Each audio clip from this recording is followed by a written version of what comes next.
Hey guys, thank you so much for taking the time to watch my previous video. You asked me to make some more, so here we are.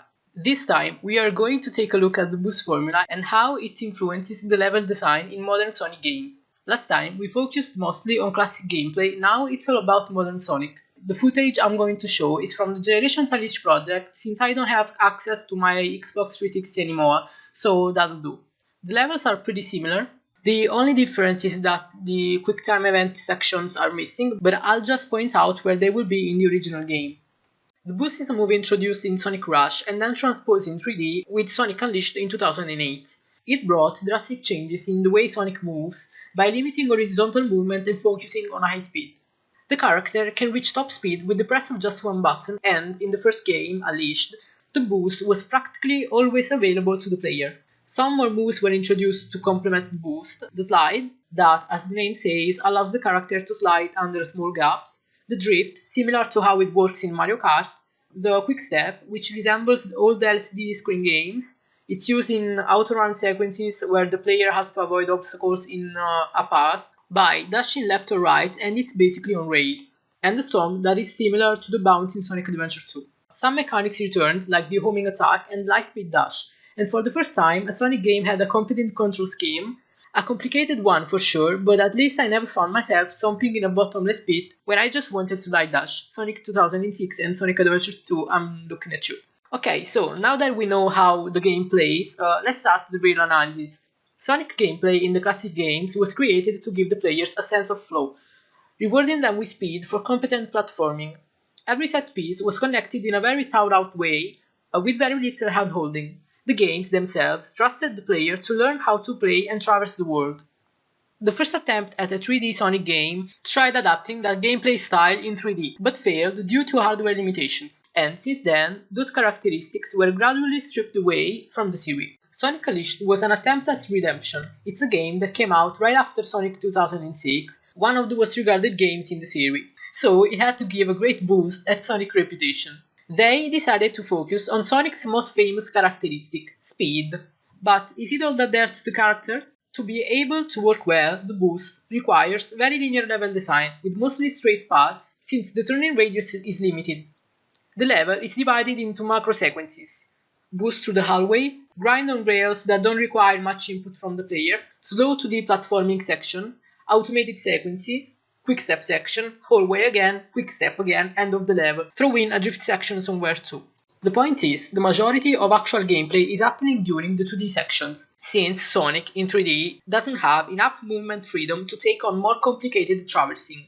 Even in Sonic Generations, a game with much better level design than Unleashed in my opinion, most of the 3D sections were just hallways with a little sparkle that was desperately asking to shine in Sky Sanctuary, Seaside Hill and Rooftop Run. We're going to see a full level footage in a little while, but first let me explain why I chose Jungle Joyride for this analysis.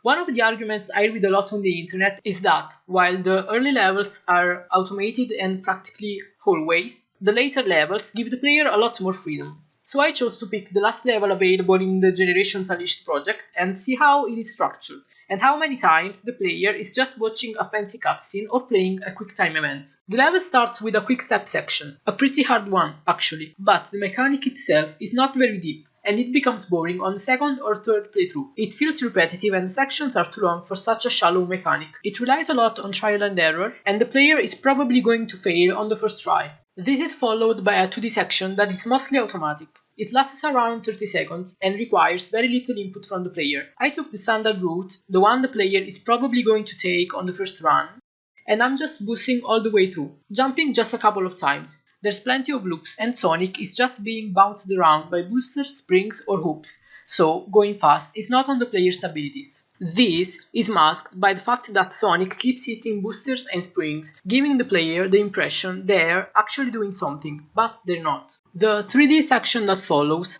lasts around 30 seconds, and it displays perfectly the stop and go philosophy these games are built around.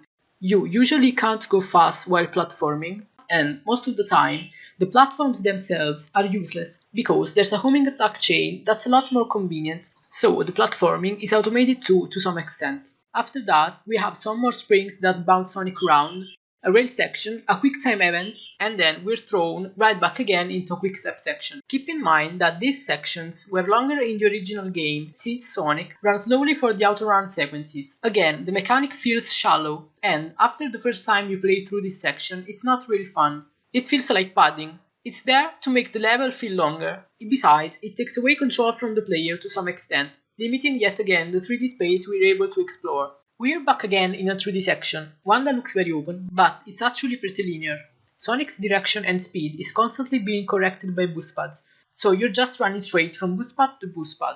Do you start to see a pattern? The player is never given the option to approach this world in his own way.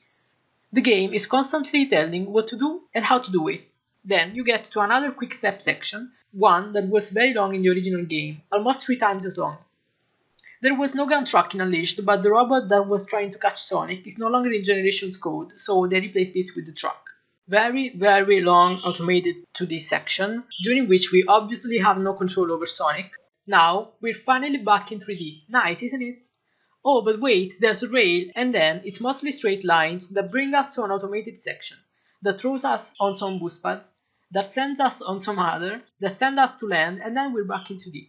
Jungle Joyride is maybe the level with the most freedom to explore, but even in sections where you're allowed to, there's really no point, since the game only plays well when you're at top speed. The 2D section starts with some springs that bounce you around, then some careful platforming involving springs and spikes, and after that you see a brief moment in which there's speedy platforming involved, and then you start being bounced around by things yet again. Sonic is going fast because the game wants it to, not because the player is good enough to make him go fast. So let's wrap this up. Sonic Unleashed was a blast the first time I played it. I was very hyped for the game to come out and I enjoyed it a lot. But after the second playthrough, I started noticing that the game felt more like a QuickTime event based cutscene than an actual Sonic game. And I wondered why. The game is not on rails technically, but it kinda is in a practical way. If you're not going full speed, it feels like a punishment, not to mention the fact that the character controls awfully at low speeds. As I said before, there isn't really a point in exploring, as it feels more like a chore than something fun. In conclusion, Sonic Unleashed is not a bad game. It's fun the first time you play it, but it starts to feel shallow once you master it.